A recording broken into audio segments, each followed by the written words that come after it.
عباس ستانکزی صاحب چې د لوی افغانستان خبره کوي اموتر عباسي نه ده یو خاوره ګڼي او ډورنلینډ په رسمیت نه پیژنو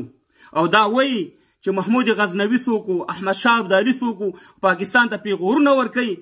هغه ته د پنجاب خطاب کیږي عباس ستانکزي صاحب ته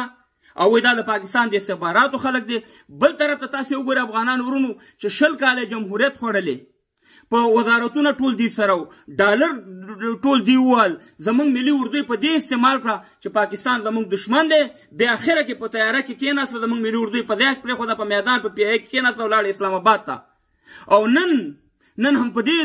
سپینزرګۍ سره دی وایي چې ډورنلینډ یعنې مقبوضه افغانستان خیبر پښتونخوا چې دی دا وایي د پاکستان حصه ده او وایي که موږ چېرته په حکومت کې رالو د پاکستان نه کومک غواړي نو موږ به تاسو ته دا ډورنلینډ چې دی تاسو له در تسلیم کړو او دا به د پاکستان حصه وګرځي افغانانو ورونو موږ دلته د طالب دپاره رابګري نه کوو د افغانستان ملي ګټې یا لوی افغانستان چې هر څوک غواړي که هغه طالب وي که هغه جمهوریتي وي که هغه مجاهد وي که خلقي وي که پرچمي وي که تاجک وي که ازبک وي که ترکمن وي که هزاره وي که هر څوک وي موږ باید هغې سره ودرېږو خو دا هم یاد وساتي افغانانو ورونو چې تېر 3.5 کالو کې چې طالبان راغلي تاسې ما ته ووایئ چې د پاکستان په تاریخ کې دومره ضربه په د افغانستان کې چې حکومتونه راغلي په هغې کې خوړل شوې که دا اوس د پاکستان په لسهاوو پوځیان روزانه وژل کېږي هلته چې موږ لګیا چې پیغور ورکوو چې طالب یا ټي ټي پي یا نور چې دا د پاکستان پروژه ده نو څنګه د پاکستان پروژه ده چې د پاکستان پوځیان روزانه وژني په بیسونو باندې د پاکستان ورځي ځان پورې بمونه تړي صاحب ځانونه الوځي او سیه مهربانه پاکستاني پوځیان او هغې سره مقابله کوي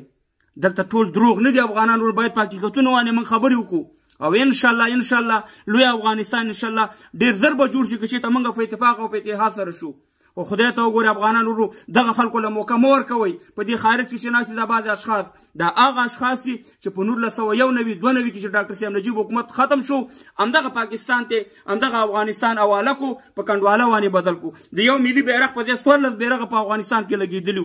رقم روپۍ به خلکو چاپ کولې د خلکو په سرونو باندې میخونه ټکول افغانان ورونو دا اوس چې په خارج کې ناست دي دا اوس هم په خپلو کې په اتفاق باندې نه دي نو دوی به ماته څه افغانستان جوړ کړي دوی به ماته څه لویه جغرافیه جوړه کړي والله چې مقبوضه افغانستان خیبر پښتونخوا څه کې چې دا کابل دی بیا پاکستان ته ورسپاري نو دلته موږ د